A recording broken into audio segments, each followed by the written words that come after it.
Yeah, this is Chris Gotti Lorenzo, and you're watching Giving Them the Business, and my partner, Don De Niro. Mr. Money for the Gringos, you already know. Like, subscribe, follow us. We're doing our thing. Thank you. Que bola, que bola. Dándole negocio. Yes, yes. You know, I want to just make sure everyone understands we really do appreciate all of the love we're getting for this, and we're going to keep giving you and bringing you incredible interviews like we have today. Man, what's the words can I say? This is when I first met her, again, as a host, a casino host. This episode is about casino hosts, and she was a casino host. She was working for my client, Phil Ivey, and I wanted to expose the casino host world. And here we have today, Lorraine Lindsay. Yes, let's give it up for Lorraine, man. Yeah, I'm so happy to be here. Thank you for coming in short notice again, putting it together. And I just think we have an incredible interview today with you about casino host and all of the different things that exist. Actually, it's one of my dream jobs. Is it really? It was one of the jobs that I said if I had a choice of a job, I would love to be a casino host. Because I got to see up close and personal what it entails. Absolutely, yeah. When you're dealing with especially like whales, right? Mm-hmm. And high rollers that come in and gamble. I'm a big gambler, but nothing compared to like a Phil. I mean, I've got stories. We're going to talk about some of those stories, yeah. But, compared to a Phil Ivey, this is like night and day, or these kind of whales like him. I manage Phil, everyone knows that, for over 20 years. So I have extensive information, and that's what I want someone on the other side to bring to the table. And again, I want to thank you because you also allowed me on your podcast. Yes, which was great. I absolutely loved you coming on the show because you just have, first of all, you're really good at sharing your story. Thank you. You know, it's very clear and concise, and I'm big on mindset, which is what my show is about. Yes. Mindset is everything. Everything. Everything. It is actually how I got into a position as a casino host. Because it is an ideal job for a lot of people who are watching it from the outside looking in. They see us in this glamorous life, lifestyle, living vicariously through these millionaires and billionaires. Big words, and vicarious. Yeah. and so we're walking around like these powerhouses, and everyone in the casino is like, I want to do what they're doing. Yeah. But they don't know, especially as a woman in the business, man. We're going to talk about that the too. ins and outs of what it takes. Well, okay, since you brought it up, let's go there. Being a female in this industry where the majority of the gamblers that we're talking about are men. Mostly men, correct. Mostly on the high men. end. On the you high know end. why? Because Can I women don't want to lose Can I money. ask you something? That's why it's supposed to You be guys men. are jumping to things, and I'm ignorant to this. Sure. And you That's guys okay. are talking the lingo. What is... Because let's ask you the question. A What does it casino entail? host. What does it entail? Okay, we're that's gonna get actually a really good that's question. Great to That's bring a it great back. way to start. Go bring it went back. Thank you. Yeah, because it does. Before you go all the Because crazy some people stuff, literally don't know No, what a you casino see, host you're, is. I'm saying. no, Yeah. you're right because You know, I'm like you for us, know it. it's Yeah, what you we know, do. you So live it, thank you you. live If it. someone has that casino host job, what is entitled? What do you have to do? So us casino hosts jokingly always refer to ourselves as glorified concierge, right? Yes. Our job, depending on whether you're the hunter or the gatherer of the casino, Mm-hmm. okay, so there's casino hosts who work the floors and take care of the business on, the That's the let's say lower- the low to mid-end customers, Yes. Okay. your incremental business, some of your local guys. Then you have the hunters, which is the position that I was in, where you're literally out there, like networking, building relationships, turning up every rock to see. It's not about who has money, but it's who's going to spend the money on a table, right? Who's going to gamble? And who's going to gamble, and understanding it's not like that normal target market demographic where I'm going to go to the billionaires club and meet people. It's like, no, I need to find someone who has the essence of this thing called gambling and who's willing to put a significant amount of money on this table to win. And so I would travel the world, literally the world, Dubai, Monaco, France, Canada, all over the United States, Yes. looking for these people who will Gamble. take a gamble. So let me ask the question because you said, what's the level Mm-hmm. of resources that they have to gamble with in order to gather How do they your qualify, attention? To get my attention. Right. Okay. Right. For the because level you're that not- I was You hosting. told us the low Right. level, mid level is one set, but they're not able to move. They're not traveling to Monaco for that gambler. That's Correct. really the walk-in traffic Correct. of a casino. Yeah. But now here is your job is to go wherever these guys are or women are, to go find them and to bring them into the casino. And truly, when it gets to that level, because I didn't start off that way, right? I started off as someone who literally worked the floors Sure. and try to build, the small clientele. Because just because people gamble at lower levels, it doesn't mean they don't have the wealth or the connections to people Absolutely. who gamble They higher. just don't want to risk it on the table. Right. So I started off doing that. And then eventually I was promoted up because my clientele, I was able to develop the players. My title was Director of Player Development. That was my fancy title. So it was a matter of sounds being... like you were looking It for football sounds players. so... They're like, player development, what is that? Yeah. You're developing us, you're teaching us how to gamble more? And it's like, yes. I'm sorry, and I lost my train of thought, but what was your question specifically? How much money To gather my attention in the end. to get Yeah. your attention? Yes. So for me, at the level that I was playing on, for my level of clientele that I would like to, or that I would pursue, on the low end, they were about 100,000, 150,000. My biggest account was a $10-20 million account. So he had a $10 million bankroll, but he could go as high as 20 million. Right. And that particular guest, this is actually a moment in my career that I knew that this was not the job for me. Oh, man. That I knew that the work was lucrative. I knew that it was fulfilling a purpose for me to be able to take care of my son because I was a single mother. Right. So I loved it in that aspect, and I loved the adventure. But I remember one time he came into the casino. He's a baccarat player. And he sat down and he lost $10 million within 4 hours. Wow. His average bet was $260,000 a hand. Yeah. And for that quarter, it was Q4, I will never forget. I remember my boss and everybody was like, how did Happy. she get this guy? Because everybody was after him. Mm-hmm. There's only a few handful of certain players that play at that level. Sure. And they're like, how does she get that? That's like the 1% of the world. Absolutely. Even less than, I would say. Yes. Yes. But I how know. did she get him? How did she get this relationship with him? Because everybody from the top dogs, the senior vice president, no one could get this guy in. And everyone's patting me on the back and, you moved the exciting. needle for this quarter. What an unbelievable success. And in that moment, when I felt- was at the top of my career, I felt the worst. Because he lost $10 million. I just, in my mind, it's like, this is not what We're celebrating someone's loss, kind of, right? we're celebrating, and he has ungodly money. Of So course. it was for him. Money, one thing I learned about this business is money is incredibly relative. Mm-hmm. $1 and $1,000 is Could be- interchangeable depending on who's handling the money. Yes. But he loathed his money. He came from very, very humble beginnings. And he worked his way up. He had a dream to be successful. He has a very unbelievable story. He really should write a book on how he came into his wealth. But in the end, when I was nurturing that relationship, and we'll get to how I build these relationships, but when I was nurturing that relationship, he had told me this story, and he says, Lorraine, how many weddings do you think that I'm invited to? Oh, wow. And I was like, I don't know. He goes, all of them, because I'm the best gift giver, because I have the most money. Right. And he says, but when you make a certain amount of money in your life, nothing you get doesn't come at a cost. And so for him, it has cost him genuine relationships with people. Money. He doesn't trust people because he feels like everyone's agenda is his wealth. You know what's crazy? I know a significant amount of Be careful what you wish very for. wealthy individuals, and they all have that. They all feel like someone's after their money. I took a very wealthy guy, Israel England, I'll say his name. Okay. Dear friend, mentor. And I took him when I first met him, and I said, I'm going to bring you to Vegas, not to gamble. He loved boxing. I know Floyd. I know Phil. We get the best seats in the house, ringside. Mm-hmm.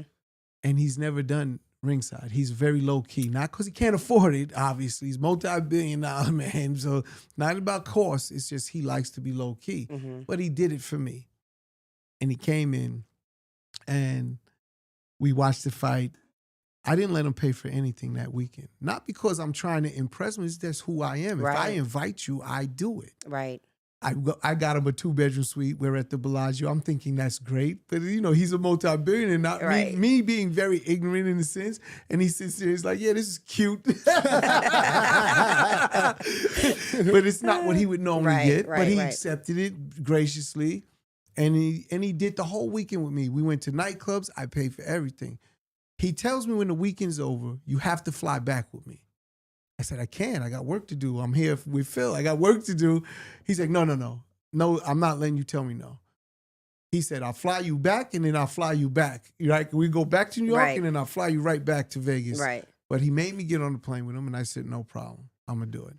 I get on the plane and he confides in me that night and he said, I have guys that are worth so much money in my life that never bought me nothing. Wow. He said, and here you are.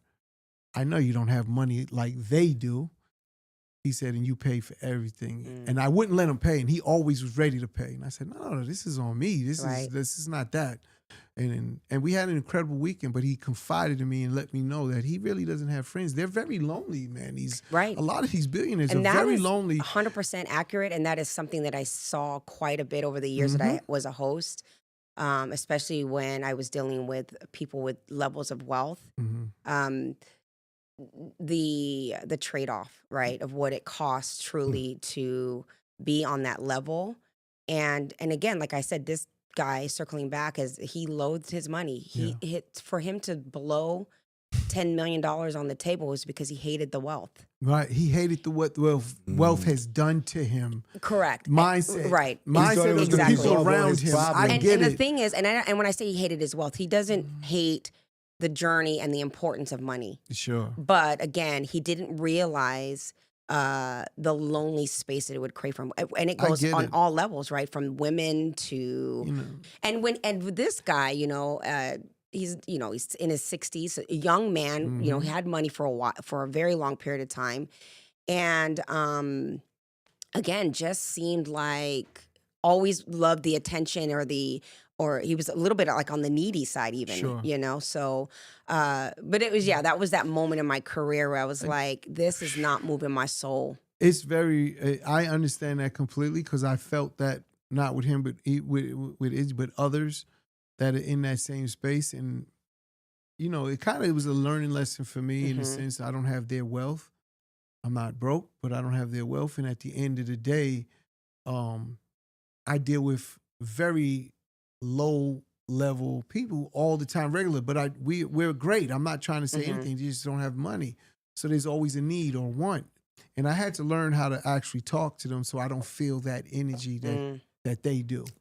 And I let them know. So even guys that are incarcerated, I tell them, I said, I don't owe you nothing. Right. And I get it clear early.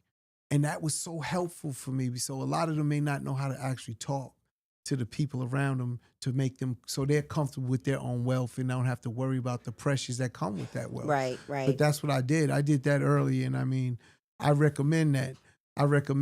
That's what they do. They just kind of put it on the table. But he told me after that trip, he said he calls me puppy. He said, "Hey, puppy," he said, "You could ask me for anything, but I know you won't ask me for anything." But you know what's powerful about that is, and that was something also in these years that I was doing this job, is being very responsible with my relationships. Exactly. And I think that people are not, right?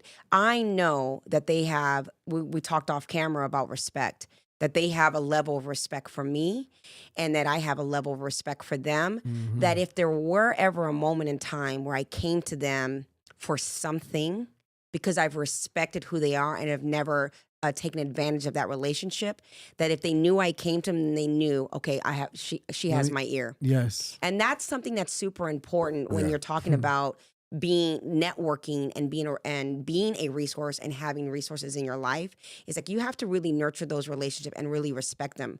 Be authentic. There were clients and customers that I had during that time that were big players. I'll tell you we're gonna get into indecent proposal story. Okay. And even though he was a very valuable player for my books and for my account, we're going to talk about your books as well. Who he was integrally, and who I was did not align, and I was not willing to compromise myself just for that business. for the book. Yeah.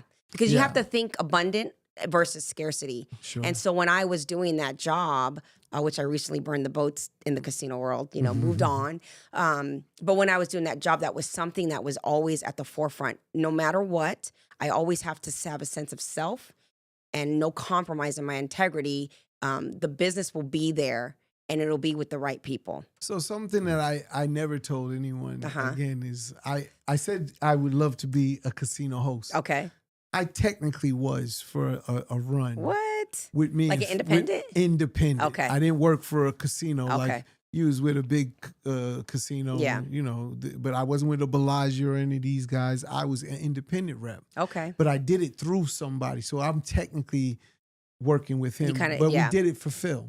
Oh, okay. So we rep Phil Ivey. Very familiar with that world. Yes. Yes. So I rep my client, Phil Ivey, and we actually was a casino rep or a host basically. So he was our rep. He was our independent Mhm. rep. Tom Bonani's great Oh, guy. okay. I've heard So that me name. and Tom, we linked together and we partnered. And Tom would go to all the casinos and cut our deals. We told him what we want. We gave him our ransom note because that's basically what these hosts. Well, a lot have. of players, big end, that's what they were doing. They were leveraging the deals Yeah. to kind of maneuver and move around. Yeah. And the casinos started getting a little wind of that. Sure. Yeah. Yeah, But continue. I'm sorry. No, listen to me. That is another thing that people don't know. We did a 360 on ESPN with Phil. Okay. And we ran this thing called a dice tour for over 2.5 years where we was going to all these That's right. He loved casinos. dice. Yeah. Mhm. Yeah. Craps. We went to all these casinos, but we cut deals in all the casinos. And what people don't realize is you make money back or you make money. That host that's hosting like yourself, when you said your book of business, aside from your salary, Mhm. there's a commission based on that loss. Well, we don't make commission if you're independent. Independent, you we make, make commission. Yes. That's If why you we are went that working route. for a specific casino, you make a base salary and then you make bonuses. Yeah. Yeah, bonuses, but they're making their commission. Correct. They're keeping it and then giving you your bonus at the end of the year. And let at me the tell end of you, day, for the which is- independent side, yes, huge.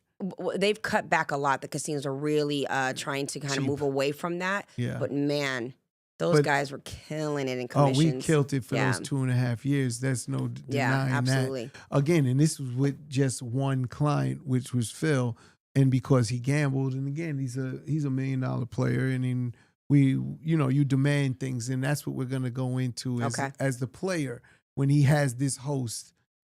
And there's levels, because even at the low level, they'll get you a room, they'll get you some dinner, Right, maybe. right. But, Soft costs, no little big deal. things. But what I Yeah. started trying to educate some of these other players is, you could get flights. Could be a private plane, depending on how big you are. Right. They will fly you in if you're gonna play X amount of money. They want to know and how much time. Correct. We're gonna talk about time too, because that's Okay. what people don't understand. Yeah. This is all called what they call theoretical, correct? Like everything's Yes. based on a theoretical number. Right. which Every is- single game that a player plays has a speed to the game, right? So, for Yes. example, blackjack, on average, a blackjack player's speed of the game is 60 hands in an hour. in an hour So at a they're- full table. Or is this a one-on-one Just on game? average, but Because I most had a big argument with some Mhm. hosts over this when we was going through, because they wanted more rolls of the dice, and I said the amount of rolls. dice is a different beast altogether, and a lot of casinos actually do not market to dice players Mm-hmm. because the house advantages. There's not much of a house very advantage small. marginally for Hello. dice That's what players, I'm saying, yeah. right? And there's so many different variables of how you can play that game. Yes. Some casinos do not even bet or rate on certain ways that you bet. So hard ways or play odds and things like that. There's certain algorithms and things that they look at and say, okay, we're only going to rate the player if they play dice this particular way, just Right. because of there's not much of a house advantage on the game of dice. Yeah. The biggest house advantage games in the casino would be baccarat and roulette, Right. because the speed of the game and how many and the probability of that player winning. Well, but it's funny you say baccarat, because baccarat, in my opinion, is really like a coin toss, and they take a vig on one side, which is the bank side. The player side is no vig. So if you win, you bet 100, you win 100. But if you win on the bank side, you win 100. They But you have to take out pay, that yeah. vig, which is like, I think it's 5%, Right. which you lose $5, and that's really. Then they have another tie. The tie. But tie, you don't lose money if it's a tie, so it's not really an advantage unless you bet it and don't win it, and that adds another Well, value. Baccarat is a big game, number one, because of culturally, Yes, it's a big game in the Chinese community, right? And so you're talking big numbers on Baccarat. I know. And what's interesting The about Asians players, are the biggest gamblers. oh, exactly, yes, it's a huge business. I mean, but what's interesting, more importantly, is the reasons why people gamble and the cultural reasons behind. And so again, when we talk about when we would go after clients and market them and try to build those relationships, it was understanding the essence of why a particular person or a demographic of people actually play. So, for example, with the Chinese, they're typically more superstitious in the game, Yes. and they play based on luck and not so much on strategy or even on emotion per se. Whereas your domestic player, like American or even Canadian players, they're much more emotional when they play. The advantage of the casino is always this: that the casino doesn't have the emotion and it has much more bankroll. And the thing is, if we can get a player playing long enough, this is why there's that magic 4-hour number.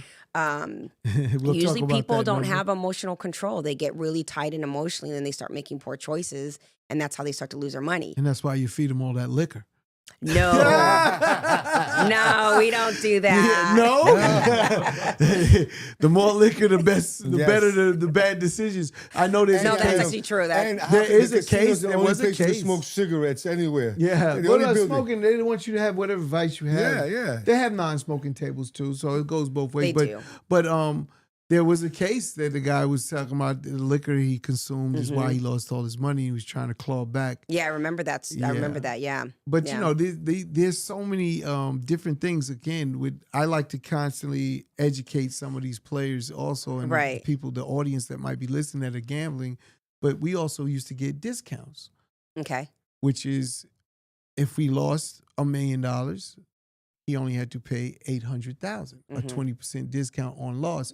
And these are things that people didn't realize, or still don't. I'm sure that they don't realize Right. they could get a discount. And that was part like of that guy that you said. I don't want to get you in trouble or anything. No, I but the won't. guy that lost the $10 million, Yeah. was he on a discount or was Well, he? so a that was flat? part of the job when you're dealing with high-end clients, right? Because it's not like, come to my hotel, I'm going to put you in a jet and you're going to stay in the best suite and you're going to have a great time. Part of what I was doing on that level was when you're traveling, you're also working out contracts and negotiating deals to try to earn their business because everybody's at them. Right. So now it's like, okay, let me do my due diligence. Let me see if I can find out what my competitors are offering this person. Let me try to build and nurture a relationship with them and then throw a deal at them. And then it's just kind of give and take and trying to figure out what makes sense. Because a lot of these people gamble at that level. I mean, they're business people. So Right. they understand numbers. It's a numbers game for them. So it's like, okay, if I'm willing to or play at a bankroll at a level that's, I don't know, $1 million or $5 million, what does that look like for me? And then can I leverage that? Especially for strategy players, right? Like, so blackjack, you get a lot of strategy players. And they're like, well, so their biggest thing is, what are your betting limits? Can I ask a question with blackjack? You brought up bet strategy plays. What about like card counters? There's a famous gambler here and that goes around named Don Johnson. You know who I'm Yes, talking I about? know Don Johnson. He's a card counter, correct? I don't know that. Famous card counter. Is he? Yeah. Okay. He plays blackjack. A lot of casinos let him in, and they know he counts cards, and a lot of casinos don't. You know what's so funny about Don Johnson? I actually know the name because when I first started this business, I was an executive assistant to one of the vice presidents for the company I was working for. And that was one of his clients. And I even remember his account number to this day. wow. Yeah. Wow. But he was an interesting guy for sure. Yeah. When But you anyways, say you were card saying? count, explain what that Yeah. means. Well, you know, that's an advantage if you know how to count How cards. many cards in it? You ever see it? It was a movie, I think it was called 21, and it was about card Oh, counting. some young kids. I remember some. So guys. basically, card counting is on the game of blackjack, okay? And, you know, It's not obviously, illegal. it's not illegal at all. It's You're not exactly illegal, right. so I'm not trying. This is not an illegal thing to count cards. But if they find out you're counting, They will back you off. they the don't game. have to let you play. They won't. You will not be allowed to play. Oh, they'll But block you explain off. to me, how do they know you're counting? So basically, with card counting, okay, typically And it's how on. many cards are there to count? Well, it depends how let's many say it's decks. 8 decks. Let's say it's 8 decks. That's typical. But 8 most deck card counters shoes, are not doing 8 decks. decks. They're not They're doing doing shoes. 2 A decks. a They're shoe doing is it- 6 to 8 decks Yes. in a shoe. Okay, so the shoe is that Right. long Where the piece that cards has all come the out of, decks. yeah. And then on a double deck is obviously 2 decks of decks. cards. So typically you'll find that the card counters Is on are double going to be deck. on double deck because Yes. it's less cards that they have to count.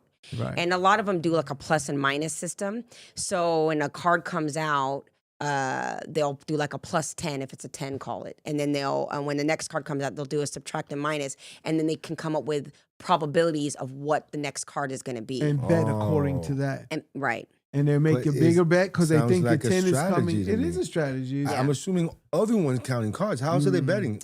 Everyone's counting cards at any, like, very But not at that limited level. levels. Yeah. Okay. I mean, it's a very, I count people cards, but I practice can't it. count cards like that. That's Okay, not that's going to give me genius the level. advantage. That's kinda it's like- not genius levels. You could train just yourself. practice, It's just, you know, you could train yourself. Okay. And there's different systems of counting cards. I Yeah. know that Okay. also. But the thing with the casino, obviously, they frown upon it, and if you are caught card counting, you will be. But how do you catch someone if they're thinking? So really, today's day, the sophistication of surveillance and the technology Sure. they have, they can pick it up. Yeah. And usually, card counters get sloppy. I had a client.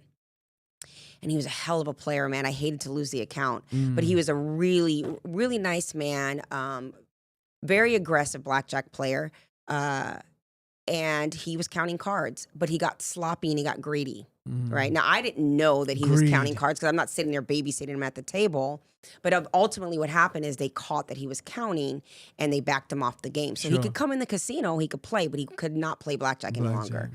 And it initially started with flat betting. So to explain that a little bit, typically a card counter is going to This is press great. their bet at different times, right? So let's just say you're at a $25 table This is how they catch them. and the cards come out and they're betting, let's say $25, and then they're counting and they get a couple hands in, and now all of a sudden they're pressing on a hand that they typically wouldn't press on. So in other words, they went from $25 to a $200 bet on a 14 that they have in their hand that they're going to stay on when they would normally hit. So there's different variables of situations Exactly. where they're like, I know probability red from flag. doing the math. Yeah, and so Over and over time, and Because he's they're saying, watching. he Remember, thinks he's going to win. He puts a big bet, then he'll slide back and keep doing 25, mind you, 25. she Correct. said- she's talking at a low level. These Yeah. guys are but betting still. high numbers, so Right. they're scrutinizing their bets from It's the just more beginning. zeros behind Correct. their numbers. A high roller walks in a casino, they're watching his every move, every play, because he could actually turn the lights out Correct. if he really has a Yeah. night like that. There's history. I actually have a funny story. there's historical, yeah. that has happened. So the same guy the same player that I told you that won or lost the $10 million, he tells me this really funny story. He was somewhere in Europe and I don't remember where he was, but there was a small casino and he was on vacation. He said, you know what? I'm going to go play in that casino. Now, no one knows who this guy is. You know, he's not like well known. Sure. Gamblers are celebrities in Las Vegas. Like if you're in Yes. the world of gambling, you know who those people are. Exactly. Outside of that world, and this is some of the allure of why gamblers That's come at high exactly levels. They right. love to feel like Ego. they're famous. Ego. 100%, right? Ego expressive. That's my main marketing strategy, sales. Anyhow, so he's in this, he walks into this casino and he's looking around at the tables and he notices that there's not a minimum or maximum betting limit. Wow. Okay, this is really detrimental for a casino. This is something that our casinos in Vegas have learned a long time ago. Put that number There is a significance to making sure there's a minimum bet and a maximum bet on a person's bankroll because, like he said, the lights will go out. So here's what happened. Someone will This turn the guy lights out. says, I need to see, I need to know who your casino manager is. So they go and get the manager. Yes, sir. What can I do for you? And, you know, they're kind of being a little standoffish, like, why do you need us? Right. And he says, I noticed that your table says there's no minimum and no maximum bet. Well, yeah. Are you sure? He says. And they're like, sir, yes. You're positive you don't want to have a minimum and maximum? Sir, yes. I said, okay, I'll play. He cleaned them out. Yes. They had to stop the game at some point. Okay. Can I ask? You're touching on so many things right now. So you said they had to stop the game. I want the Correct. audience to understand. He had that much money in front of him. Yes, he That's was why winning they that had to much. stop. I try to teach or What's the number? educate. Give Here, us let a me number. explain. And it wasn't even It doesn't need to be something crazy. What, like a million for them? Listen to me. It doesn't No, need to it be was- nothing crazy. Uh-huh. if you ever watched the movie Casino, with Ocean 11. Ocean 11. Okay. They was Robin Bellagio. Uh-huh. They said, we're doing it on the fight night.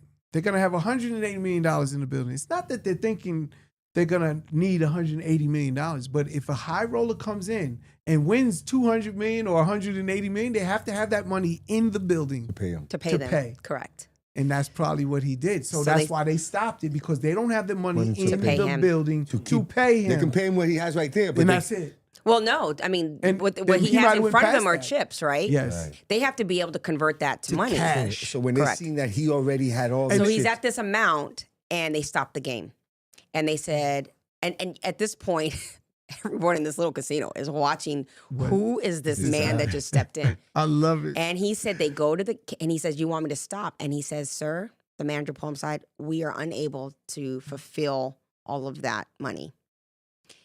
So they paid, he said they literally emptied out their cage. All of it. Paid. He said to the point where they were counting coins and still he had a deficit.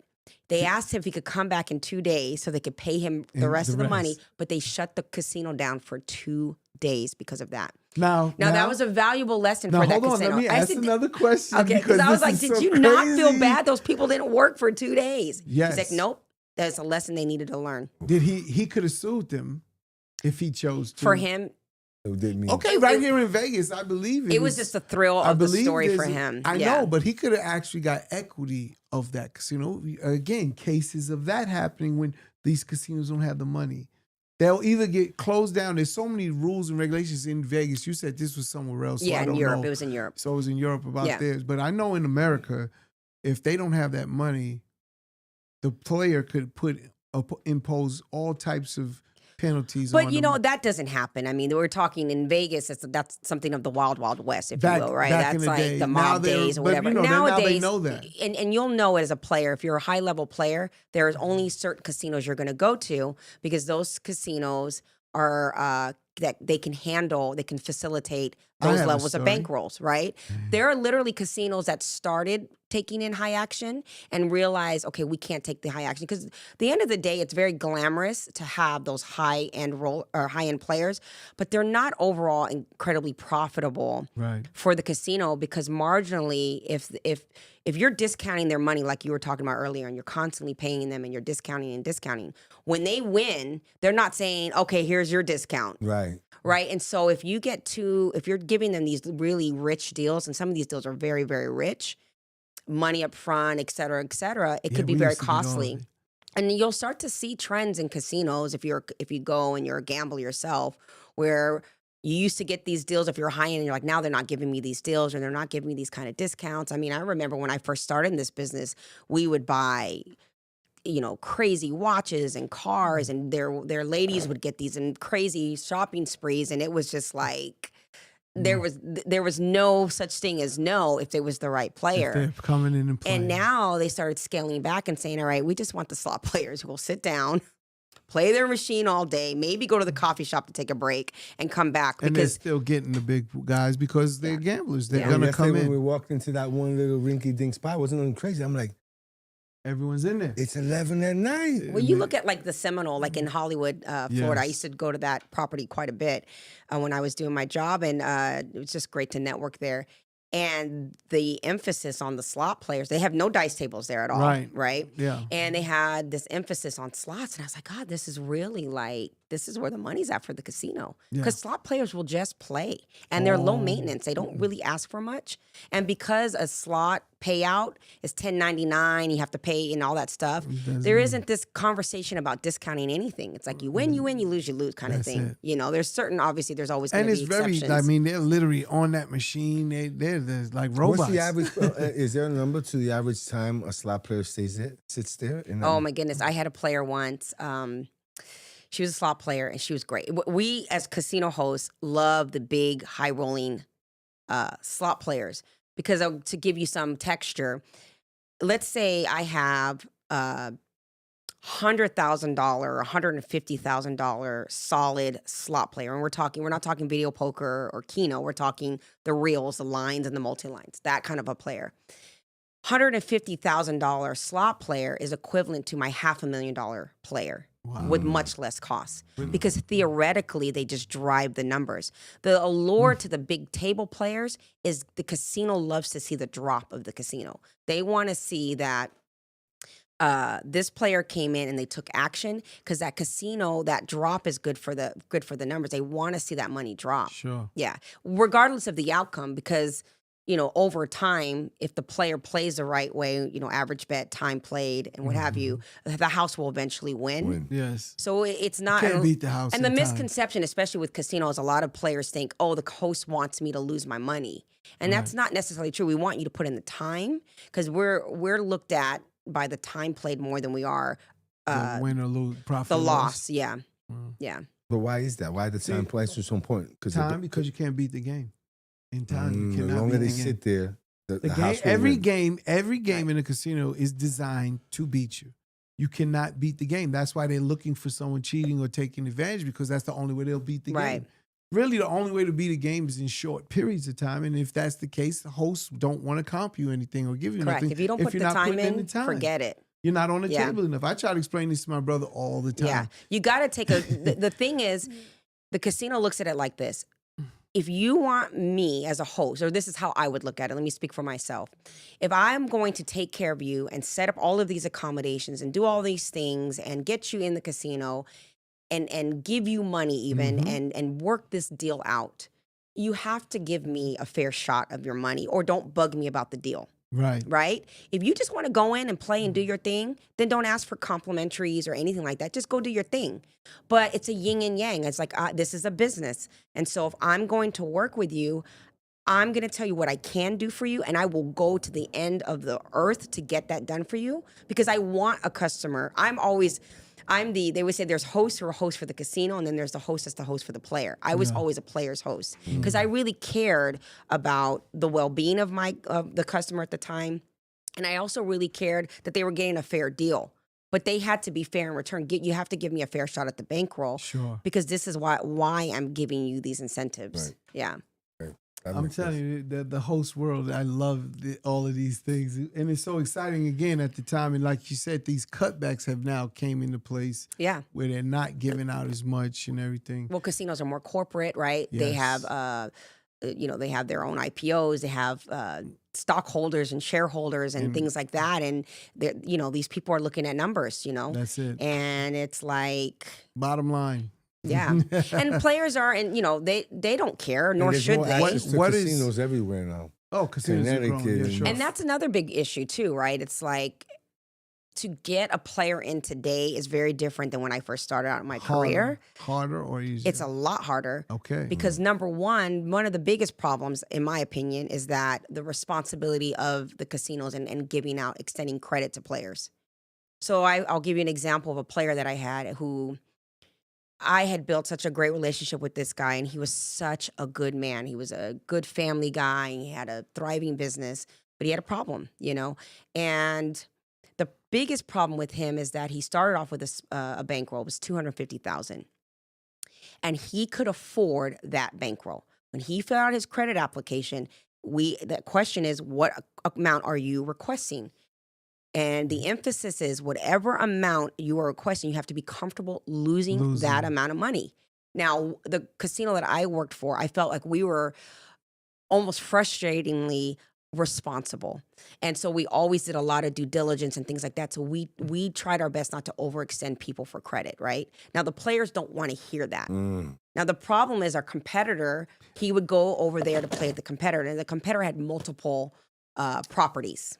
Push it up higher. Well, they qualified him there. So now they're going to qualify him over here, but they're also going to qualify him for that same amount of money in multiple Every places. one of his places. So imagine he can bounce. I on. wrote a credit app that says I'm comfortable with losing $250,000. When a player is in energy motion of losing and they've lost their bankroll that they're going to have to pay back in 30 days or 14 days, 45 depending days. on what the disposition is. Yeah. Talk to me. I'll get your 45 days, right? Yeah. But now you're looking at 5 other places, $250 each. That's Now you're right. down $1 million. and a quarter. Maybe more. You might have left for 100,000 because you're scared. So this person who was ideally She's comfortable. describing my life right now. She doesn't even know it. I'll tell her. I'm telling too. you, I saw it all the time, and ultimately that took him down a rabbit hole. Yeah. Because what he would do was he was trying to leverage the Try to credit win over lines. here to pay over here. Peter Correct. paying Paul. 100%. And that's the it gambler's worked. mindset. The problem is, No, though, you'll hit the the- problem always with a gambler is the fact that they win. 'Cause Oh they will my God. always So chase true. that. Once it happens once, that win, that comeback, you think you could do it Every every time. I had another guy. You have to learn to walk away. And I could not And that's stand. hard. I could not stand this guy. This guy was a piece of work. And here's another thing. I don't want to ramble, but No, what this I is found great. very interesting. Okay, when I first started the job, I was very intimidated by people who had this kind of money that could throw into, because I'd never seen anything like that. Sure. You know, a $260,000. 260,000. That wasn't even like the cost of my first home. You know what I mean? So I was very intimidated, and some of them are bullies, and they're egomaniacal, and A they lot of want them. to run your world, and you feel like you have to scurry and do all these. And I was very anxious in the beginning. At the beginning. And then I started realizing I'm probably going to have a job and income longer than you are, Oof. Yeah. right? Because it doesn't matter how much money you have in your life. What matters is your relationship to that money, because that's what will determine whether or not it's sustainable. Okay. And so what I started realizing is Mine that wasn't it sustainable. wasn't, but most people, The feds came in. Oh, yeah, that's true. but that's not, but it's just, again, it's education on money, it's Yeah. relationship with money. We all know that wealth is a state of mind Yes. versus then riches, right? And so I would see these rich people and these wealthy people come in and squander their money because they're unhappy or they're depressed or they're trying to shut themselves away from their world. Right. And You know, a lot of athletes ran into these oh, problems. I saw They my run fair through- share of athletes in my career, Oh, for I'm sure. sure they run through that money, man, and it's gambling. I have a funny story with Charles Barkley. Did I ever tell you that Charles story? Barkley, oh man. Go ahead. And I could totally tell this story. It happened in public, so anybody else could tell the story. Sure. So, ironically, I'm referencing the player I was just talking about that overextended himself. So I knew, you kind of know after you've done it for so long, you kind of start to see patterns and you start to realize that, okay, this person's, they're getting themselves into some trouble here, right? Sure. And again, integrity is very, very important to me. And so That fiduciary When- responsibility. absolutely. And not everybody in my world, as far as the job that I Has did, that. has that consciousness. Most right? don't. They don't. They don't have Most their little, don't. They I don't know have their that. little Jiminy Cricket sitting on them. Most do not have it. I deal with do. them all. Yeah. And it was a very big deal to me when I knew that a person was really tapping themselves out. Now, it's a delicate conversation because it's not it's liabilities and things like that for me to say or accuse that they have a problem, right? Mm. And ironically, I was a global gaming ambassador for my company as well. So I was taught when to notice a problem Wow. and be certified in that, but yet I did a job that facilitated it. So it was very ironic. Anyhow, I digress. So you gave him the drugs and then you had to rehab him. Right. Here's your You brochure. got him hooked on heroin. and you Here's said, your "Hey, don't brochure." Use that no Right, more. right, Stop. right. You looking bad, boy. When the fun stops. yeah, Yeah. you hooked. You hooked. So anyhow, so this particular player had blew their bankroll with us, right? Sure. And I knew they were going to start chasing, and I didn't want them to go and gamble at other places. So he calls me up, the player, and he says, "Lorraine, I'm at this other casino, and come have dinner with me." And I was like, "Well, I'm really not supposed to go to competitors' casinos because of my position, right? So we can go to the restaurant, hang out, and that's it." But I really want to talk him out, try to get him to leave the building. place. But Yeah. you knew what he was about to do. Oh yeah. So we go have a great dinner, what have you, and he's like, I really got to play a little bit, and I'm like, I don't think you should do it. And he's like, come on, just come with me. Maybe you'll be a little good luck. Just come sit down. I said, okay. I can't stop him at this point. He is adamant that he's going to go play, and I know he's going to do it regardless of whatever I say. Sure. So I say to him, I'll go sit with you, but I cannot, you have to do me a favor. Do not mention to anybody at the table that I'm a host at another place, right? And I made sure that I was not going to, because some hosts will do it, they'll try to, if you're in the high rollers room, you got a bunch of potential clients. So you have to be. For me, I was like, okay, I got to make sure I'm very responsible and not like, hey, what's your number so I can call you, kind of thing, right? So I was very responsible in that manner. So anyhow, we go into the high limits, and he draws a marker, and he slides over $10,000 to me, right? And he says, I want you to have this. And I said, absolutely not. I cannot accept that. And he's like, Lorraine, you have been so good to me over the years. You've always helped me out. I know that you are not supposed to take money, but you're not on your clock. I'm not trying to hand you money at your property. And this is what I want. And he goes, and I'm very superstitious, so I don't want you to give me bad luck by not accepting my gift. Twist my arm, why don't you? So I say, okay, I'll slide it over here, but I'm not going to gamble. Because in my mind, I'm like, I'm just going to give him back the money, right? And some people are like, I would have took the money, whatever. But I just had this like thing. And now he's telling me he wants me to gamble. But I want you to play. I want you to play. And I'm like, I don't want to play. I really did not want to play. And I'm worried. I'm like, what if someone recognizes me? Because at this point in my career, people know who I am. He doesn't understand that. He doesn't get that part. He just was focused, and he wants what he wants, and he wants me to sit there and play with him. The thing with it, again, it's about building relationships. And I'm going to talk about how I learned to build relationships, learning their fifth person. But there's something about him looking at me, because I knew his family, I knew his wife, and I knew his job. It's like, you're going to do something so that way I feel like I can trust you, right? So you're going to do something that might compromise you, but I can trust you in the relationship. And it's an unspoken thing. So I think for him, by me saying, okay, fine, I'll gamble with you and I'll play with you, it's like, okay, it was like a passage into his world, so to speak, right? So I said, okay, I'll play some money. Okay, I'll take $1,500 and I'll keep the rest of the money over there. Because truthfully, I was like, if he's really going to give me this $10,000, I don't want to gamble it. I want to put it in my purse, and I want to go home, Cash right? these chips out and get out of here. Yeah. So I take $1,500. I go to bet like $100 chip. He's like, no. He puts a $500 chip. You got to bet big. And I'm like, that's 3 bets. Well, I win. He wants me to press it, but now I'm winning and everybody else is winning. So now we're getting momentum, and my $1,500 turns into $10K because I'm not losing a hand. Okay, in walks Charles Barkley. Wondering why you over here?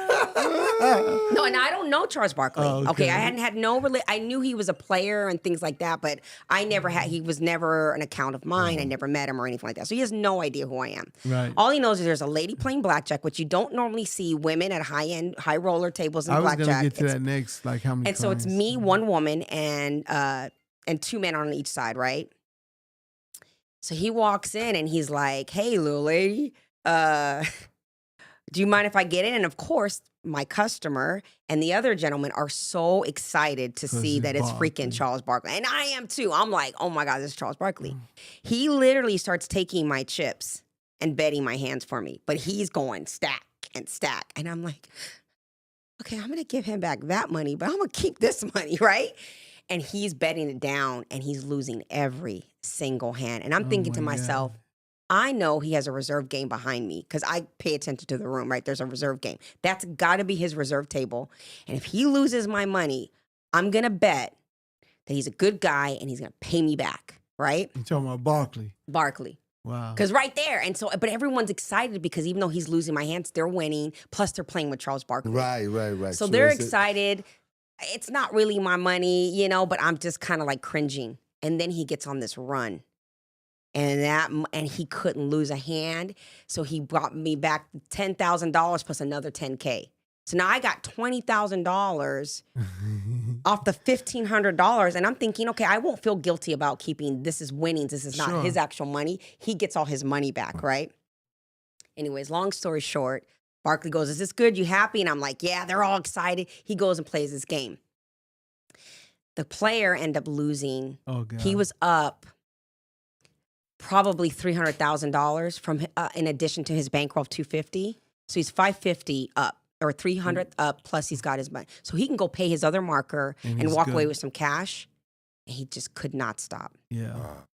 And he put it all, and I at this point had cashed in my chips, and I've got the my little chocolate chips in my purse. Those are $5,000. Yeah, $5,000 chips. Chocolate chips. And Just for you guys I'm ready that to don't go. know. I want to go home. And he says to me, "We got to go to one more casino." Oh my God. And I said, "We can't do it." So he loses there. Yeah, You win. I have my money. And now he wants to go somewhere else. Yeah, because now he has another credit line. 'Cause Yeah, now he he's has got a to new chase credit line. too. He's chasing. He's got to gotta chase go because now he's in the hole $500,000, right? Yes. So now he's hoping that this other money will dig him out of his hole. And I said, "I don't think it's a good idea. I really think we should call it a night. Rest on it. And if you want me to come back with you tomorrow at a different place, but you got to rest." No, he just couldn't. So we called the car, go to the other place. And I'm like, this place, for sure, they're going to know who I am. And I am taking a huge risk because, mind you, I have $5,000 or $25,000 in chips. Yeah. And I'm really, I felt like really anxious, like, okay, I don't know if this is the right thing or whatever. I was really nervous. Anyhow, we get to the other place and he takes out his marker there and he loses every penny. Oh my God. Next. And How long he's did it like, take "Let's him? go, let's go." It And I doesn't said, take and I long. remember looking at the money in my purse and I'm looking at him and I told myself, "Do not take this money. Give it to him. Give him this money. Let him do whatever he wants with it. But there is no way you're going to feel good by watching this man lose all this money and walk away with $25,000 in your purse. Number one, it's not worth my career. And number two, this is now my friend." And so I say to him, "I still have the $25,000 in my purse." And he said, No, that's yours." He's like, "You gave me back my money. That's money you won." And I said, "I wouldn't have won this money had you not given me money. Right. And I can't walk away with money in my pocket if you're not walking away with money in yours." And he goes, "All right, let's try it." He goes, "We're going to double it and I'm going to double what you got paid." And of course, he lost every penny. Everything. Yeah.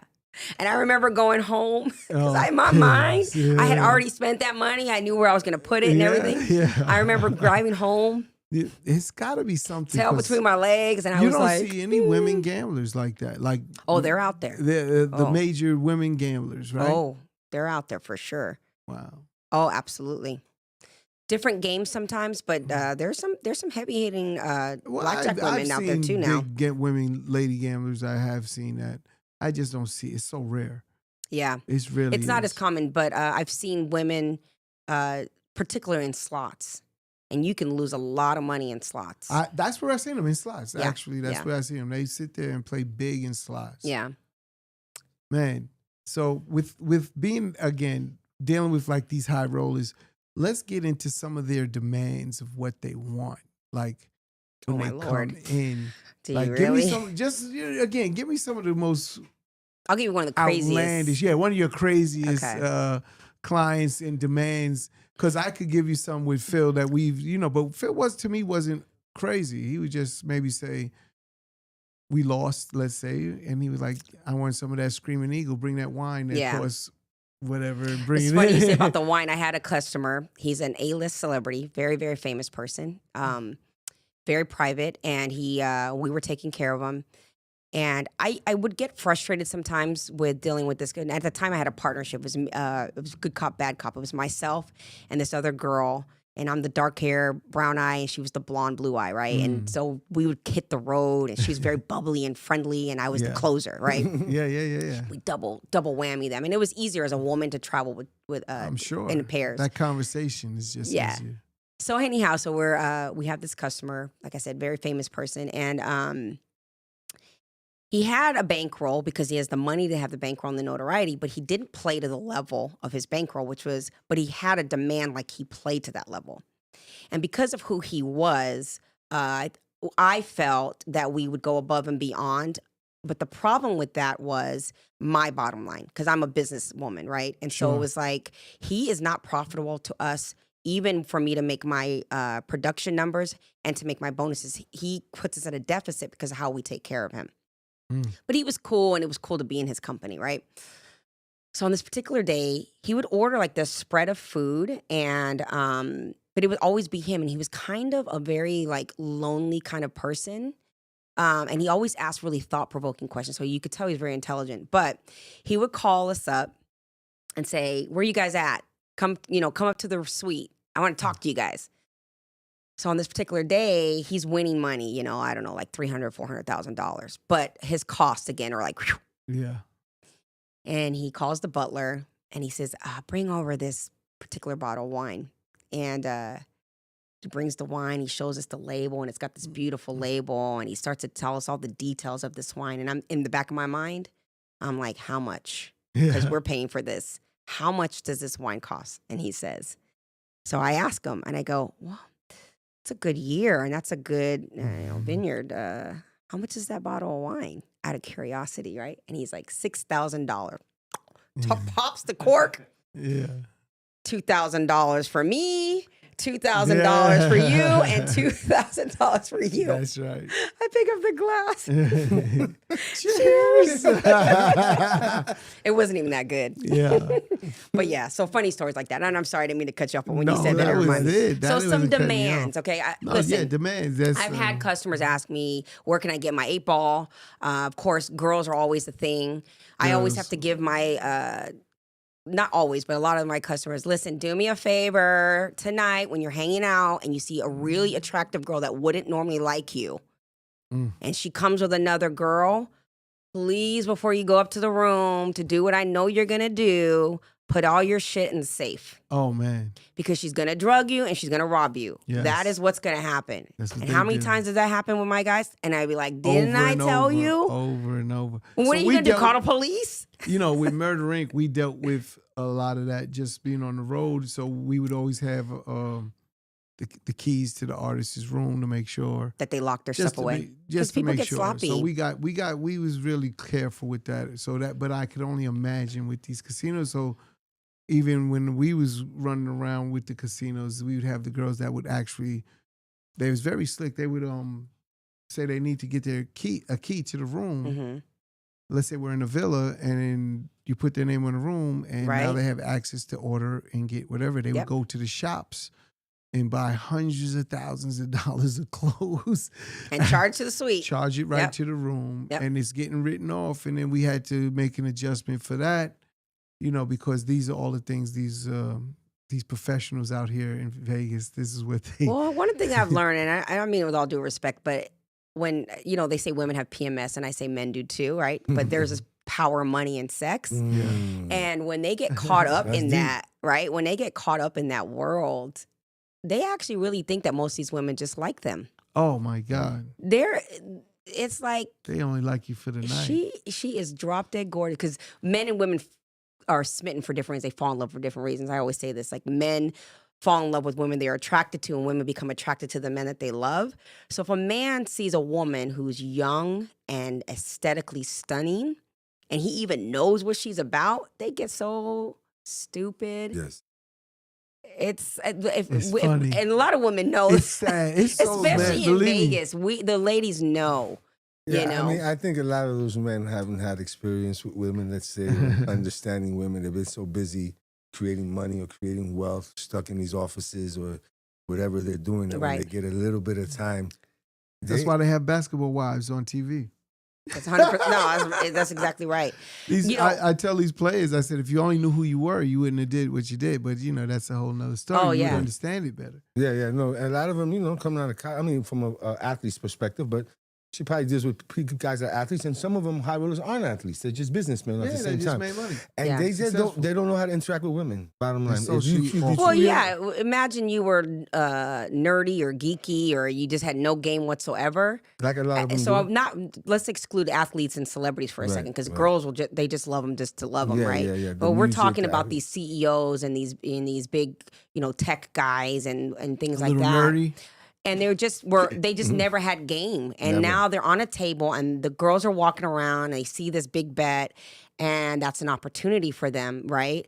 And the guys are so like smitten just by a pretty girl giving them attention. They just get sucked up, you know? Yeah. The athletes and some of the other guys, unless they're really young, they're not as naive to it. Like I had a friend who used to be a player, used to be in the NFL, and he said, man, when I first got into the NFL, and I got my big diamond earrings and stuff. He's like, these freaking girls. He's telling me about a story where a girl literally was kissing all on him, and she used that tongue, took oh that my diamond ear, God. and put it underneath her tongue. Took his freaking diamond. It was like a Wow. 3-carat diamond. Yeah, I mean, Yeah. a lot of the These athletes, women are vicious.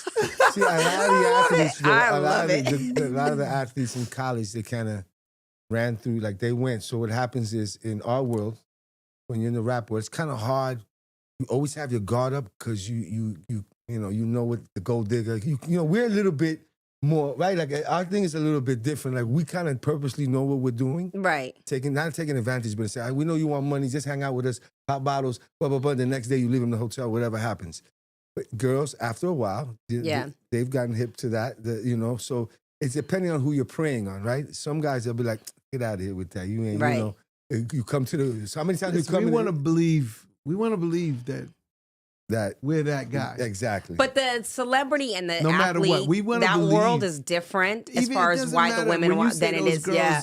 They want to believe when they walk in that strip club that that's not a working girl and that's not what she's They wanna doing for a believe that, living. They want right. to believe that she's fucking with me. She likes me. Mm-hmm. They want to believe that. Mm-hmm. I get it. I understand it. I understand that feeling or whatever. But again, it's not real. And then a lot Right. of them get caught up in it, especially if they're not, like he's saying, accustomed to it or in that space all Right. the time. I mean, right now, I'm a coach. I'm a life coach now. I do Sure. mindset coaching, all that stuff. But I literally We're did gonna a talk lot about of that that. next, A too. lot of that coaching with my clients because even though I was female, I had to be masculine in my energy to really do that job, and I really had, a lot of my male counterparts in that career, they would always say, oh, it's easy for you to get customers because you got tits and ass and you're attractive, right? And it's like, no. I can get a conversation out of a man because I'm attractive, Right. but I have to work twice as hard to get him to respect me. Mm. And so that was a facts. matter of, and there's a lot of women, unfortunately, that were in my business that would take it to a whole nother level, right? They would do what they got to do. Hey. And so that created What a that mouth do. reputation for all of us. No, but for real. You probably know some of them. Yeah, I'm sure. Listen, Yeah. I get it. I'm sure I if I know. name drop, you're like, oh. Oh, yeah. But that made it I also seen her hard in action. too. Because literally there were women that were in my field that compromised themselves in that way, and then the expectation that I would do the same. So it became such a grind to really get these customers to really respect me. Absolutely. But I know had that their for sure. back. I would be like, Yeah, but when you mentioned mindset, that was your mindset. right. I'm not gonna be one of those. I'm gonna stick to my guns Right. regardless. And men respect. Yeah. When they're gonna Right. try, every man's That gonna is try. true, You've actually. been tried probably by every single one of them. Of course. They're gonna try. Men are men. Let me see if she slips on this Right, banana right. peel. That's true, though. No, that is true. Right? And then when you're like, no, I'm not walking, and then they kind of respect that. tell- And then once they start doing and they- business with you, they already know they you- can't. You put those bounds Women get cock offers every day. Every day. All day. all day. I don't know what you're talking about. What could you do with this? But that's a woman's like that is Yeah. part of the. I mean, that's what makes it so much harder when you're in the workspace, Yeah. especially this space, because you're dealing with powerful men with a lot of money that come to That gamble. been used to getting their way. That used Correct. to getting everything they And want. to your point, I'm not going to be the finest thing that they see when they walk into Right. a casino, right? There is so many beautiful. Right. Beauty is overrated, especially for us women. We could do so much stuff to ourselves to make us aesthetically beautiful. Right. But for a lot of the beauty that's out there, there's a hollowness internally, right? Yes. And so these men can have what they want. The thing with me is, okay, she's attractive. Maybe she's not the most beautiful woman on the planet, but she's attractive and she doesn't want me. So there was a chase there, Yes. The right? chase is And there. And also so the position that you're in. And you- if if I get you're a approached by a woman- girl who's a trying to get a woman- free drink, it's listen, different than a girl who's You got a just said position you're something in. that's so Yeah. important, and that's like this is where I see a lot of men spiral into bad places with women is because if the woman understands what you just said, Mhm. that chase, and that's what the man really wants. Most men want to have that chase. We want to feel like we conquered something. Right, right. We could figure that Rubik's Cube out, whatever it may be. And then if she understands that, she plays into that. I mean, I seen them open a man right up to whatever they And a want. lot of women don't. I mean, I talked to a lot of my friends. I said this on my show actually. I said, a lot of women think they can sex their way into a man loving them. Like, oh, I'm gonna put it down. I'm gonna be the best they got. Yeah, the first 90 days. Do your thing. I mean, it's a fun effort. The it's a first- fun effort, The first 90 days is but great. it isn't the way Oh, to she- his heart by reverse no cow, means. This and that. It's You know. crazy. But then after that, now there has to be some substance, something. Yeah, more. and a lot of women missed the boat on that one. Yes. Yeah. you know, again, I love these conversations Yeah. with the host and the dynamic of everything involved. But let me bring back to your podcast and the mindset. And what's that about? So I created And a. where can they find it? Like, let us know where we can find Okay, it. so Coach Lorraine Lindsay is all my social media handles. So wherever you look for me, you can find me there. The podcast is on YouTube and it's on, Spotify and all that stuff too. But it's called the Lorraine Lindsay Podcast Show. Sure. Specifically, the show's titled The Mindsetters, and the whole The theme of the show, Mindsetters. Mindsetters. And my whole theme is if you can change your mind, you have the power to change your life. So me talking about this career and this casino business, me getting into that world and being able to make the money I have and have the relationship I had came from me, being alone on my own since 16. I became a mother when I was 17. Right. And I had a mindset that said, I don't have anything to give him tangibly, but I can give him a peace of mind. Now, how do I do that, Wow. And so I was able to, through a lot of trials and tribulations and work, and this is why my integrity was always so important, because I said, no matter what I do, if my son were to hear it, would he respect me? And that was the most important thing. Respect. Because you gotta Came rate- back to respect. No, but And- she said something that I live by right now, and it's funny because I told Irv about it. I said some of the things you do is because you don't have a daughter. Mm. See, I would never do something that I would be Yes. embarrassed about that my daughter might see. You know, it's I have a crazy. son, but my daughter. Once I have my daughter, I'm like, man, Yeah. that's not good. And And I you- always live with a lot of integrity and respect. That's not what I'm saying. I wasn't living all the Right, women right, that right, I've right. known and dealt with. They will all attest to that. I'm sure of it. It doesn't matter. But at the end of the day, I took it to another level once my daughter came around.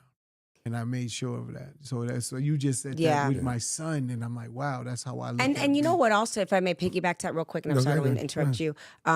Also too, I didn't grow up with a father, right? My father that raised me, he killed himself, right? And my biological father just was never really around. He just Right. wasn't there. But the man that was father to me took his life. I had a hard time growing up. And then, there was a lot of domestic violence and abuse in the home that I grew up in. And so I had a very poor idea of what men were and who they were, right? What's your nationality? Half Jamaican and half know. British. My mom was a She- beautiful yeah, black, yeah, ebony yeah. Jamaican woman, and my father is a British guy. Oh. Yeah. Yeah, white Oh. guy. So, So you're Puerto Rican. so I'm Puerto I'm Rican. just That's exactly right. You know what? It's so funny. It is so funny you say that because first of all, most people think I'm a Latina, right? Right, And right. every time someone says, "What are you?" and I say, "Well, I'm Jamaican and British," and every time you put that together, you get a Puerto Rican from Brooklyn because everybody thinks I'm from the East Coast as well, and I was actually born in England. So Wow, yeah. that's Wow. awesome. That's a dope story. Yeah, so I didn't grow up with a father, right? I didn't have, and I had very poor ideals of what men were and who they were. And let me get this straight. And then when you had a child young, was the baby father in, or he kind of took off? No, you know what? And I have to say this in fairness. I was a single mother. Me and him never got married. But in fairness, and I think women don't give credit to men when they need to get credit, is although we were not married and we didn't cohabitate to take care of our son, he was very much an active father in my son's life. Okay. And the reason being was because I allowed him that That's space. what I was just about to say. Right? And a lot of women, you're young, you have your kid, and you get mad at your baby daddy for whatever, and you make it personally, and Could you it been use your because you didn't necessarily have your dad? Because sometimes, really, women that end up leaving, they're not as hard on the dads to be in their kids' lives. Usually didn't have their father. You know what I'm saying? Like they sympathize. My son has to have their father in their lives. I didn't have mine. Would that play? Or did that some play a women role? just use it as leverage, right? They Right. think that they're going to use their kid as leverage for their personal relationship. Yeah. And what I learned was I don't have a father. I didn't have one. And I know what that feels Feels like. like. So I'm not going to be pathological That's and what I create meant. the pattern. Yeah, that's what he was he Yeah, meant. saying. That no, you said, 100 I have to have in my son's life. The father has to be in the life. If he wants to I'm be gonna there, make- I'm I'm If he not going wants to to be there. let him be in But that you space. said the main Yeah. thing. You allowed it because allowed most it. women don't Yes. They allow it. don't Yes. because they take their They make it personal very issues difficult for the man. Let's Yeah. say that. Let's say And that listen, they- ladies yeah. need to keep it real. I'm a woman, and I'm going to say it, and I don't hold back. But if you met a man that didn't have a conversation with you about trying to be a daddy, don't expect that he's going to have that right there. I mean, we set ourselves up sometimes. But if he decides that he wants to participate and be a father, let your child have that that relationship. Of It is so course. imperative. My son I was able to put him through college, pay for his education. He has traveled the world himself. This is a woman who had a child at 17 years old. Why? Because I was able to create a relationship with his father, and that meant that his extension of his father, meaning grandmothers, grandparents, his tribe, That's that tribe, right. it took a village. Yes.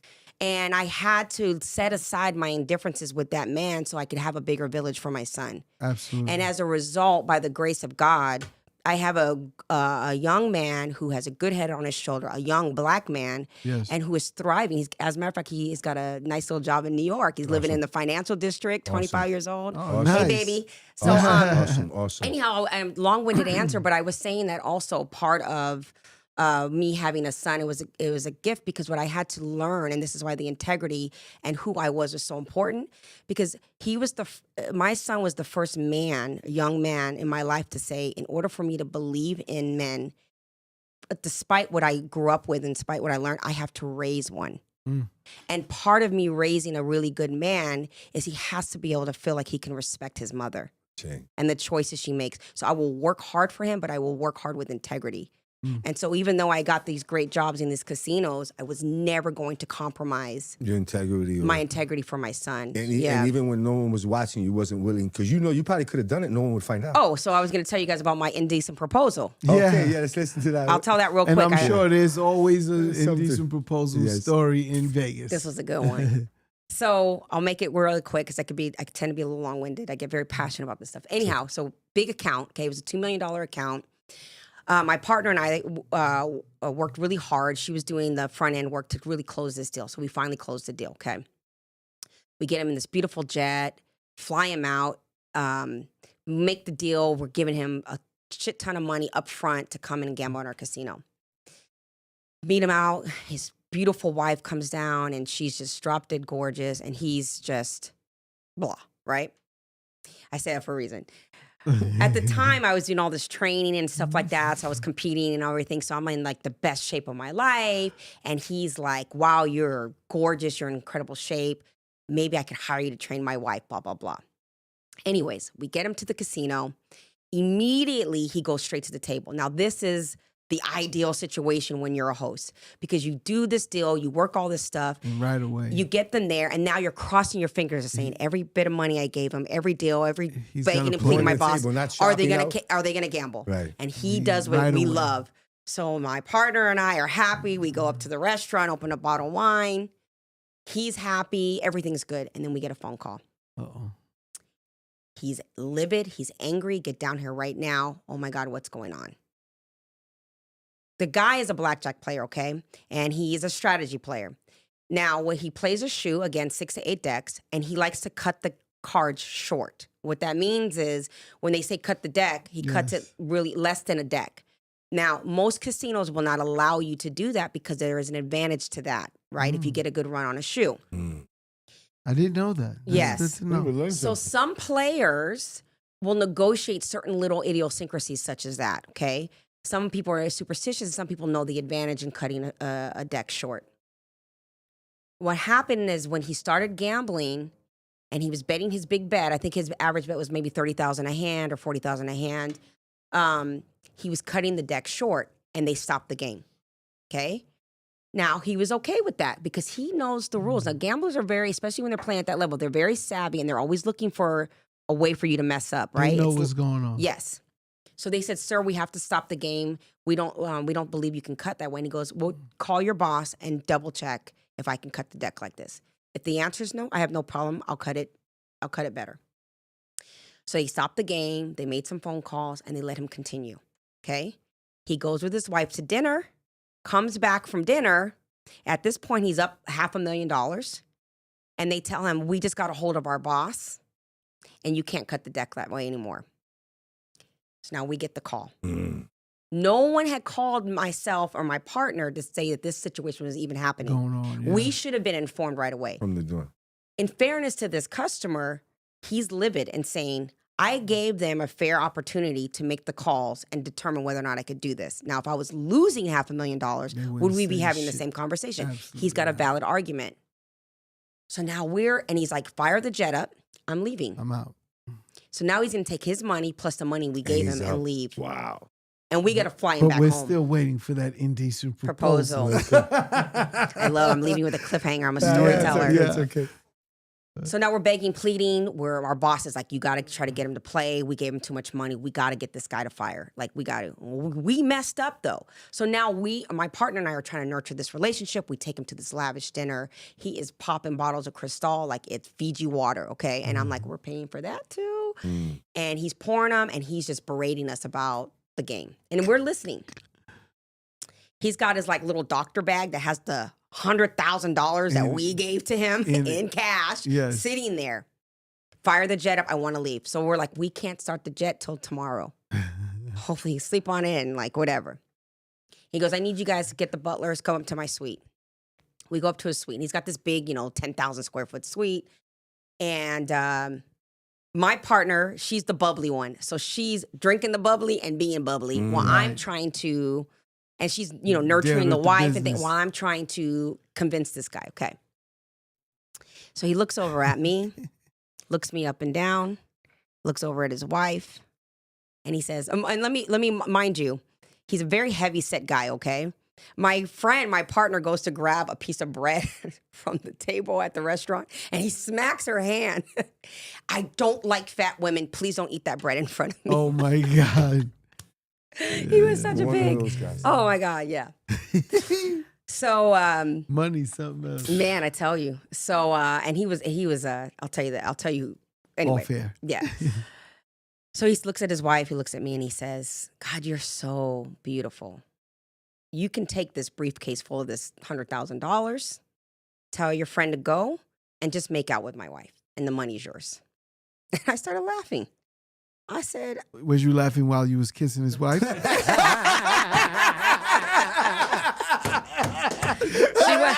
listen, she was not that cute to me, okay? I think he's gonna have to kiss him. Your wife wasn't that bad. She said she was gorgeous. No, she's beautiful. She's beautiful. Yeah. And he was, and she wasn't a wife that was with him because he had money.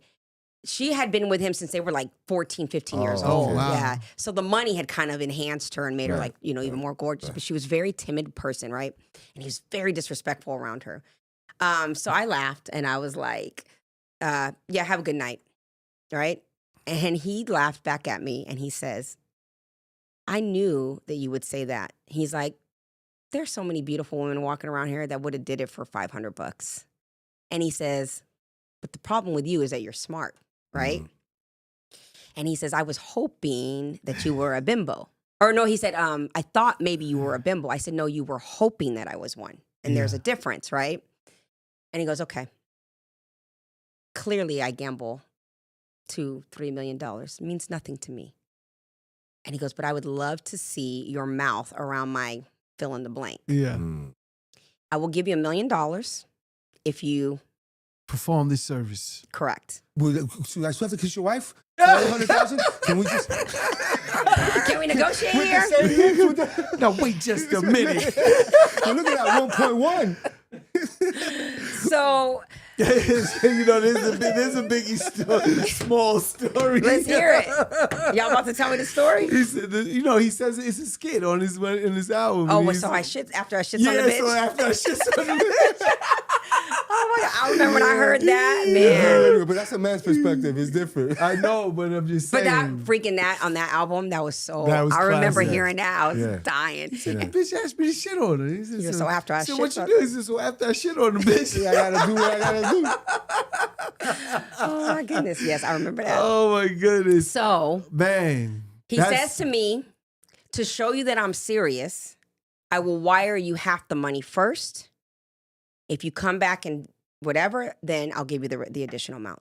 So either way it goes, you'll have this much, right? Man. I was so I have an ego too, okay?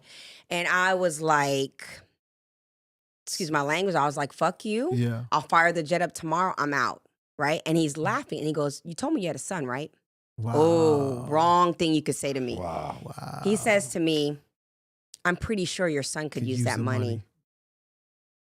I said, Oof. the value that my son holds to me is much more than your fucking money. That's it. I said, so you can get in your jet and you can leave. Don't you ever mention me and my son ever again, and I'm out. So now my friend, Bubbly she's over said, there "What's bubbling. going on?" I was She's like, like, let's wait go. a minute, do it for 400, 250. So here, this is so funny. I'm fired up. That Jamaican girl got really fired up. You know what I mean? Yeah. So I'm out. Let's go. And she's like, what? What's going on? What's going on? So we're in the middle of the hallway. And I said, that motherfucker told me he wanted me to do this and this for $1 million, blah, blah, blah. She goes, wait, I'll do it. Oh, you better Man, the believe it. moment she said that, but she knew I was so fired up that she better needed to believe it. break my momentum, right? Because I was so angry. She got and you we to- literally fell on the floor and we were laughing She our got asses you to the off. car and she doubled back. Make sure you get home Like, safe. wait a minute, where you get them new clothes in that new G-Wagon? I Yeah. got a deal for you. Yeah. But this is Vegas. These Yeah. officers But are that coming was all the over. craziest, Okay. like, Wow. ever Man, that's crazy. scenario. Yeah. That's crazy. Yeah, I What's mean- the name? Come on, from the movie What movie? Indecent Proposal. Demi Moore, Demi yeah. Moore didn't turn it down. Yeah, but it wasn't Robert Redford either. Yeah, it's true, but Okay. it doesn't matter. I'm just kidding. Yeah, that might be a difference. Yeah, of course. He's like, Just wait a the second. thought of it. Right, Ugh. right. You know, of course. But you that's- know what, though? Everybody, one of the most valuable lessons I learned from a player, I went to Dubai. And there's a lot of indecent proposals over there. oh yeah, especially being a woman. So I was very nervous to go, and you know I had never been. I had ignorance about what the country was going to be like being a woman, blah blah. And it was an amazing time. There's these two young men. They were from Kuwait. They were originally from Kuwait, and their family had ridiculous wealth. Sure. And they were super sweet. But one of the things that he said to me, I said, well, you're so young and you have like this crazy amount of money. I mean, you should have seen this place and his spread of cars. It was like unreal. You know, by the way, his favorite car, which was the most valuable, was a Ford Raptor. Oh yeah. Because that was an import for them, right? Yeah, Fords is way more And I was expensive. like, really? Like And he's like, American cars. Yo, you don't even know. Anyhow, I said to him, well, what do you want for? What is it that you want to pay for? Thinking when you can pretty much have everything you want.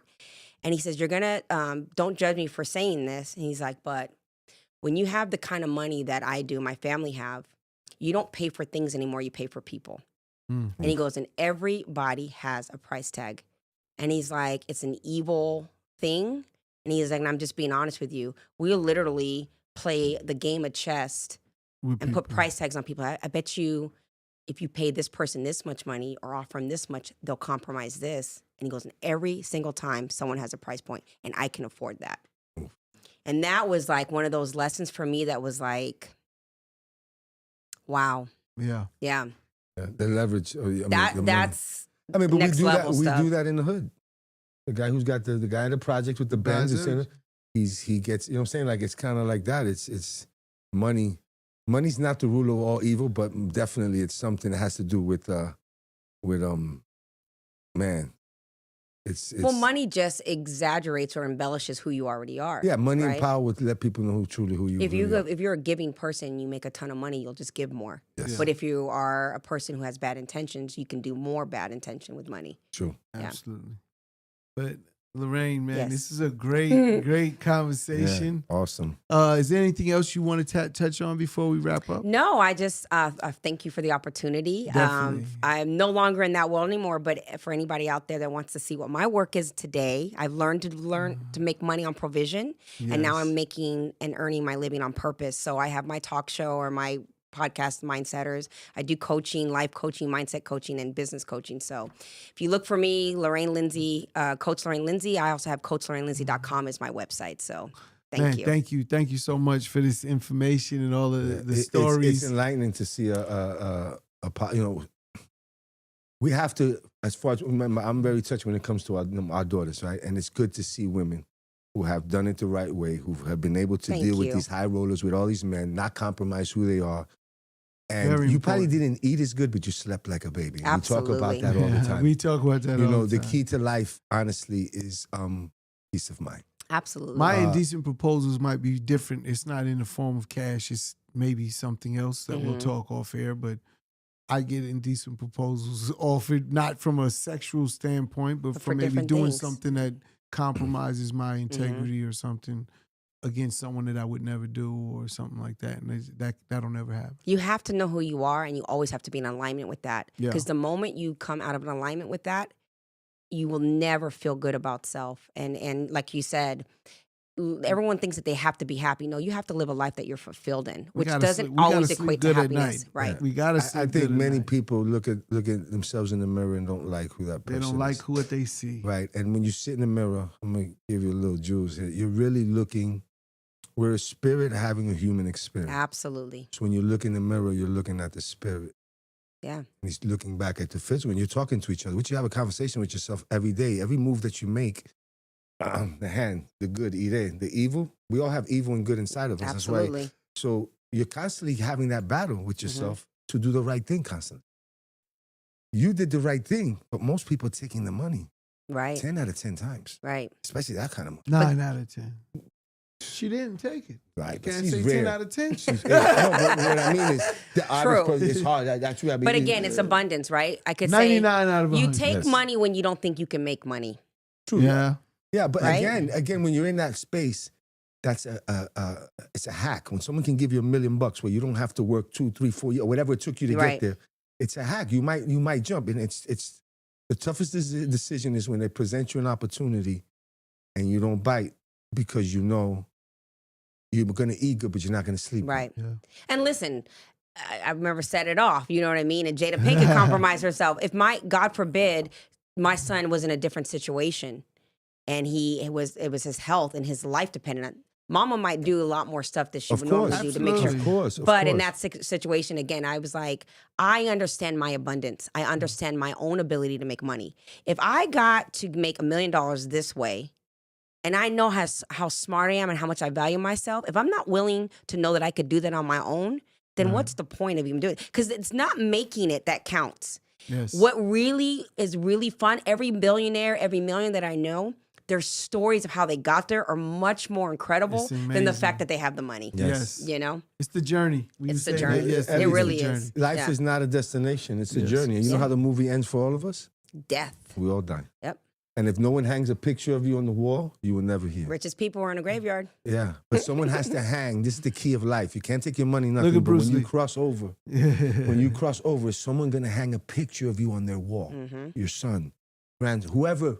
If there is no picture of you on the wall when you're not here, you will never hear. Yeah, your value is your legacy. How Yes. how do you choose to leave it?